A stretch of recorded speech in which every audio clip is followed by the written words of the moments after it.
సరే, రాష్ట్ర వ్యాప్తంగా చాలామంది జడ్పీటీసీ సభ్యులు 20 సంవత్సరాల క్రితం అదే తారీఖు నాడు చాలామంది రాష్ట్రంలో గెలిచారు. కానీ ఇక్కడ గెలిచిన సభ్యుడు మాత్రం ఆనాడు ఇక్కడి నుంచి ప్రయాణం మొదలుపెట్టి ఈరోజు తెలంగాణ రాష్ట్రానికి రెండో ముఖ్యమంత్రిగా ప్రమాణ స్వీకారం చేసి తిరిగి ఇక్కడికి వచ్చి మీ అందరికీ కృతజ్ఞతలు చెప్పేటువంటి కార్యక్రమాన్ని తీసుకున్నారు.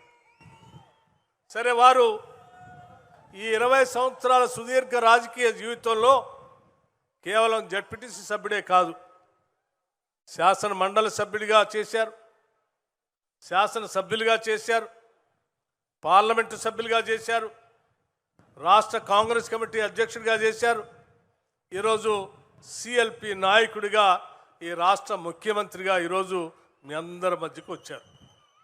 ఒక రాష్ట్ర ముఖ్యమంత్రి ఈడకు వచ్చినప్పుడు సరే సహజంగా చేతులు ఒప్పుకుంటూ అందరికీ చేయుకుంటూ వెళ్ళేటువంటి పరిస్థితులు మనం చూస్తూ ఉంటాం. కానీ ఈరోజు రేవంత్ రెడ్డి గారు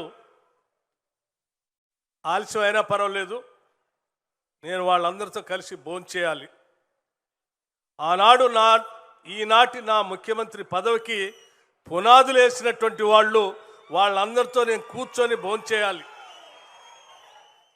అని వారితో పాటు మా అందరిని కూడా రమ్మని ఆహ్వానిస్తే ఇది మంచి సాంప్రదాయం కదా.